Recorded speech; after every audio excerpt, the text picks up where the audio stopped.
Hello friends, welcome to jobs in Telugu YouTube channel. Friends, ఈరోజు వచ్చినటువంటి important updates అన్ని ఈ వీడియోలో చూద్దాము. వీడియో చూస్తున్నటువంటి వారు వీడియోని లైక్ చేసి ఛానల్ని సపోర్ట్ చేయండి. చాలామంది వీడియోస్ చూస్తున్నారు కానీ లైక్ చేయట్లేదు. మీరు ఇచ్చేటువంటి ఒక చిన్న లైక్ చాలా ఎంకరేజింగ్ అండ్ మోటివేటింగ్గా ఉంటుంది. కాబట్టి లైక్ చేసి మీ ఫ్రెండ్స్కి ఇది షేర్ చేయండి. ఫస్ట్ టైం మన ఛానల్ని విజిట్ చేస్తే సబ్స్క్రైబ్ చేసుకొని బెల్ సింబల్ని యాక్టివేట్ చేసుకోండి. ఫస్ట్ అప్డేట్ వచ్చేసి టీఎస్పీఎస్సీ గ్రూప్ 2 ఎగ్జామినేషన్ మళ్ళీ వాయిదా కావడం జరిగింది.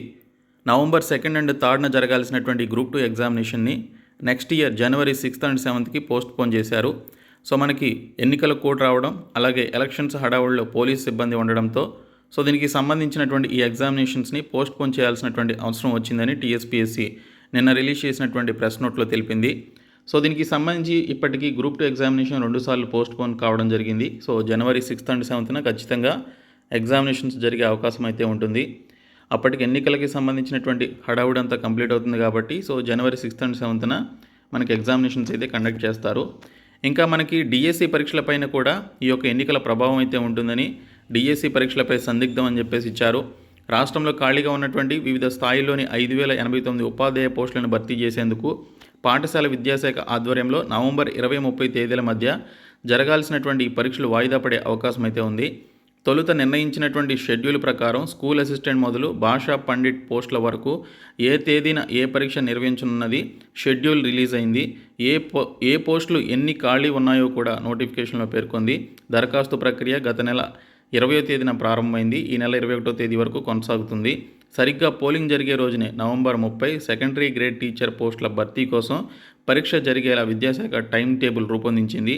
ప్రభుత్వ సిబ్బంది ఎన్నికల విధుల్లో బిజీగా ఉండేటువంటి పరిస్థితులను దృష్టిలో పెట్టుకొని ఈ పరీక్షలను కూడా విద్యాశాఖ వాయిదా వేసే అవకాశం అయితే ఉందని ఇక్కడ డీటెయిల్స్లో ఇచ్చారు.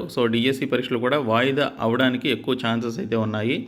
ఇంకా జనవరి 6-7 తేదీల్లో గ్రూప్ 2 ఎగ్జామినేషన్స్ అని చెప్పేసి ఇచ్చారు. జనవరి 6న ఉదయం 10 గంటల నుంచి 12:30 గంటల వరకు పేపర్ 1 జనరల్ స్టడీస్, జనరల్ ఎబిలిటీస్కి సంబంధించిన క్వశ్చన్ పేపర్ ఎగ్జామినేషన్ అయితే ఉంటుంది.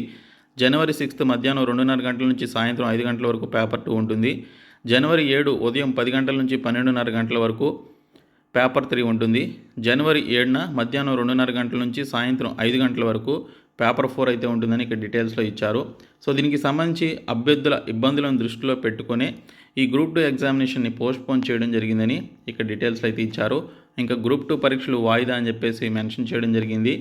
డిఎస్సి కూడా వాయిదా పడే అవకాశాలు అయితే ఉన్నాయని ఇక్కడ డీటెయిల్స్లో రావడం జరిగింది. దీనికి సంబంధించి మనకి గ్రూప్ 2 ఎగ్జామినేషన్ని అఫీషియల్గా పోస్ట్పోన్ అయితే చేశారు. ఇంకా ఎన్నికల కోడ్తో ఆశలు ఆవిరి అని చెప్పేసి మెన్షన్ చేయడం జరిగింది. విద్యాశాఖలో రెగ్యులరైజేషన్, ఏజ్ పెంపు, ఎంటీఎస్ అమలుకు బ్రేక్ అని చెప్పేసి ఇచ్చారు. పండిట్, పీఈటీ, అప్గ్రేడేషన్, ఆర్డినెన్స్ విషయంలోని నిరాశ అని చెప్పేసి మెన్షన్ చేయడం జరిగింది. రాష్ట్రంలో అసెంబ్లీ ఎన్నికల కోడ్ అమల్లోకి రావడంతో కొన్ని వర్గాల్లో నిరాశ అమలుకున్నది. షెడ్యూల్ రాకముందే ప్రభుత్వం తమకు అనుకూల నిర్ణయాలు తీసుకుంటుందని భావిస్తే సోమవారం నుంచి ఎన్నికల కోడ్ అమల్లోకి రావడంతో వారు తీవ్ర అసంతృప్తికి గురయ్యారు. సర్కారు జూనియర్ కాలేజీలు, డిగ్రీ కాలేజీల్లో ఇంకా మిగిలిపోయినటువంటి కాంట్రాక్ట్ లెక్చరర్లతో పాటు వర్సిటీ లెక్చరర్లకు సర్కారు సానుకూలంగా నిర్ణయం తీసుకుంటుందనేటువంటి ప్రచారం జరిగింది. సర్కారు వర్సిటీల్లో పనిచేసేటువంటి కాంట్రాక్ట్ లెక్చరర్ల సమ్మె కొనసాగిస్తున్నారు. ప్రస్తుతం కోడ్ అమల్లోకి రావడంతో దానిపై ఎలాంటి నిర్ణయం తీసుకునే అవకాశం లేకుండా పోయింది. వర్సిటీ ప్రొఫెసర్ల రిటైర్మెంట్ ఏజ్ 62 ఇయర్స్కు పెంపుపై సర్కారు వారిలో ఆశలు పెంచింది అని చెప్పేసి ఇచ్చారు. మరొక అప్డేట్ వచ్చేసి మనకి ఇంటెలిజెన్స్ బ్యూరో ఐబీ డిపార్ట్మెంట్ నుంచి 677 పోస్టులతో 600+ వేకెన్సీస్తో మనకి అఫీషియల్గా ఎంటీఎస్ అండ్ సెక్యూరిటీ అసిస్టెంట్ అనేటువంటి పోస్టులకి సంబంధించిన నోటిఫికేషన్ రిలీజ్ అయింది. హైదరాబాద్లో అండ్ విజయవాడ లొకేషన్స్లో వేకెన్సీస్ అయితే ఉన్నాయి. దీనికి సంబంధించి 10th క్లాస్ పాస్ అయ్యి 18 నుంచి 27 సంవత్సరాలు, అలాగే ఎంటీఎస్ పోస్టులకి 18 నుంచి 25 సంవత్సరాల మధ్య వయసు ఉన్నటువంటి వారు అప్లికేషన్స్ అయితే పెట్టుకోవాలి. దీనికి సంబంధించి మనకి ఈ నెల 14వ తేదీ నుంచి అప్లికేషన్ ప్రాసెస్ మొదలవుతుంది. వచ్చే నెల 13వ తేదీ వరకు మీరు అప్లికేషన్స్ అయితే పెట్టుకోవాలి. 450 రూపాయలు ఫీ అయితే పెట్టారు. ఇంకా ఎగ్జామినేషన్ ఫీ 50 రూపీస్ ఉంది. టోటల్ 500 రూపీస్ అయితే ఉంది. టైర్ 1, టైర్ 2 ఎగ్జామినేషన్స్ ద్వారా మనకి రిక్రూట్మెంట్ అయితే చేస్తారు. ఈ రిక్రూట్మెంట్కి సంబంధించి మీ క్వాలిఫికేషన్స్ ఉంటే ఈ నెల 14వ తేదీ నుంచి అప్లికేషన్స్ అయితే పెట్టుకోండి. ఐబీ డిపార్ట్మెంట్ నుంచి మనకు వచ్చినటువంటి మరొక నోటిఫికేషన్ అనమాట ఇది. క్వాలిఫికేషన్స్ ఉండి మీరు 10వ తరగతి పాస్ అయినటువంటి క్యాండిడేట్స్ అయితే అప్లికేషన్స్ అయితే పెట్టుకోవచ్చు. మరొక అప్డేట్ వచ్చేసి జూనియర్లతో డిఎంహెచ్ఓ పోస్టుల భర్తీ సరికాదు అని చెప్పేసి ఇచ్చారు. హైదరాబాద్ పరిధిలోని డిఎంహెచ్ఓ పోస్టులను జూనియర్ డాక్టర్లతో భర్తీ చేయడం సరికాదని తెలంగాణ ప్రభుత్వ వైద్యుల సంఘం పేర్కొంది. రాష్ట్రంలోని సివిల్ సర్జన్ పోస్టులను సీనియారిటీ ప్రాతిపదికన భర్తీ చేయాలని డిమాండ్ చేసింది. ఈ విషయమే మంగళవారం సంఘం ఒక ప్రకటన విడుదల చేసింది. రికమెండేషన్ ఉందన్న సాకుతో తమ అనుయాయులకు ఉన్నతాధికారులు జిల్లా వైద్యాధికారి పోస్టులను కట్టబెడుతున్నారని మండిపడింది. తనకు వచ్చినటువంటి వారికి డిఎంహెచ్ఓ పదవులు కట్టబెడుతున్నారని డిహెచ్పై మండిపడింది.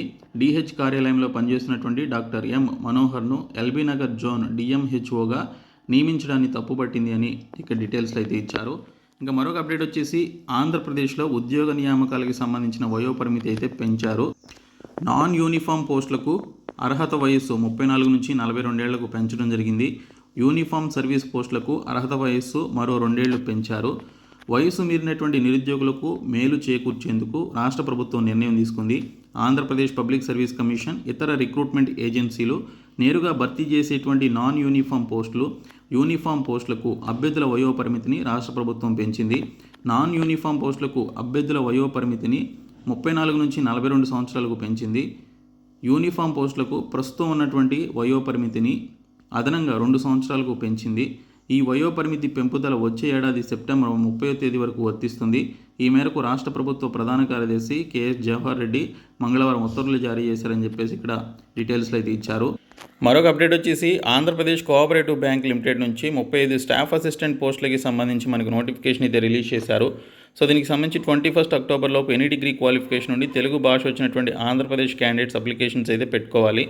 అలాగే కాకినాడ కోఆపరేటివ్ బ్యాంక్లో 33 పోస్టులతో మనకి నోటిఫికేషన్ రిలీజ్ కావడం జరిగింది. అసిస్టెంట్ చీఫ్ ఎగ్జిక్యూటివ్ ఆఫీసర్ 2 పోస్టులు, మేనేజర్ లా 1 పోస్టు, ఆఫీసర్ 9 పోస్టులు, క్లర్క్ కమ్ క్యాషియర్ 16 పోస్టులు, అటెండర్ సబ్ స్టాఫ్కి సంబంధించి 5 పోస్టులు అయితే ఉన్నాయి. సో దీనికి సంబంధించి ఇంటర్మీడియట్, డిప్లొమా, డిగ్రీ, పీజీ ఉత్తీర్ణతో పాటు పని అనుభవం ఉండాలని చెప్పేసి ఇక్కడ డీటెయిల్స్లో ఇచ్చారు. So Kakinada town bank .in అనేటువంటి సైట్లోనికి వెళ్ళి 31 అక్టోబర్లోపు మీరు అప్లికేషన్స్ అయితే పెట్టుకోండి. ఇంకా విఎంఎంసీ నుంచి సఫ్దర్జంగ్ హాస్పిటల్లో 909 పారామెడికల్ స్టాఫ్ పోస్టులకి సంబంధించిన నోటిఫికేషన్ అయితే ఇచ్చారు. సో ఈ పోస్టులకి సంబంధించి కూడా మీరు అప్లికేషన్స్ అయితే పెట్టుకోవచ్చు. ఇంకా పీజీసీఐఎల్ నుంచి న్యూఢిల్లీలో ఇంజనీర్ ట్రైనీ పోస్టులకి సంబంధించిన నోటిఫికేషన్ అయితే వచ్చింది. సో గేట్ ఎగ్జామినేషన్ ద్వారా రిక్రూట్మెంట్ అయితే చేస్తున్నారు.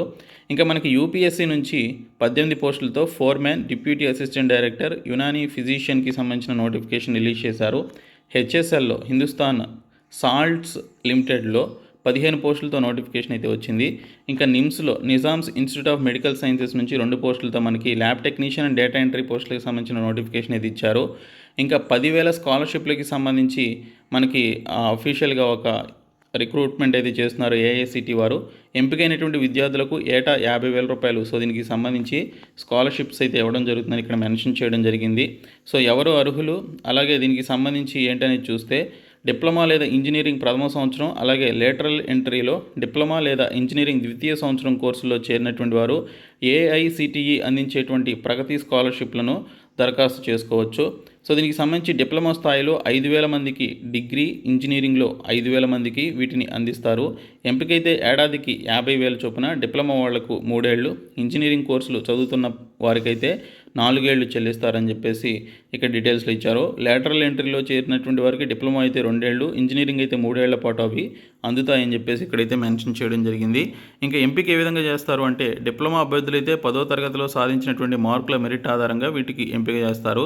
10వ తరగతికి డిప్లొమాలో చేరడానికి మధ్య 2 ఏళ్ల కంటే ఎక్కువ వ్యవధి ఉండరాదు. ఇంజనీరింగ్లో చేరిన వారైతే ఇంటర్లో సాధించినటువంటి మార్కులను పరిగణలోకి తీసుకొని స్కాలర్షిప్స్ అయితే కేటాయిస్తారు. సో రాష్ట్రాల వారీగా చూసుకుంటే దేశవ్యాప్తంగా అందించేటువంటి ఈ స్కాలర్షిప్లను రాష్ట్రాల వారీగా కోటా విధించారు.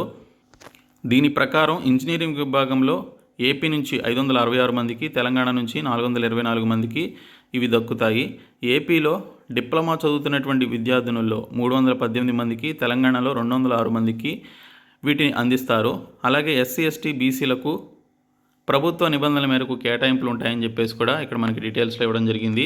ఇంకా దరఖాస్తులు చూసుకున్నట్లయితే వెబ్సైట్లో లభిస్తాయి. మనకి అఫీషియల్ వెబ్సైట్ scholarships.gov.in అనేటువంటి సైట్లోనికి వెళ్ళి మీరు దీనికి సంబంధించి డిసెంబర్ 31 అప్లై చేసుకోవచ్చు. చాలా టైం ఉంది.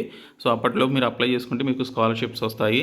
ఏటా 50,000 రూపాయలు మీకు స్కాలర్షిప్ వస్తుందండి. సో చాలా మంచి ఆపర్చునిటీ. సో 10,000 స్కాలర్షిప్స్ అయితే ఉన్నాయి. ఏపీ, తెలంగాణకు కూడా ఎక్కువే ఉన్నాయి కాబట్టి మీకు తెలిసిన వాళ్ళు ఎవరైనా ఉంటే ఖచ్చితంగా ఫార్వర్డ్ చేయండి. సో ఇవి మనకి ఈరోజు వచ్చినటువంటి అప్డేట్స్. సో ఈ వీడియోని మీ ఫ్రెండ్స్కి షేర్ చేయండి. Thank you.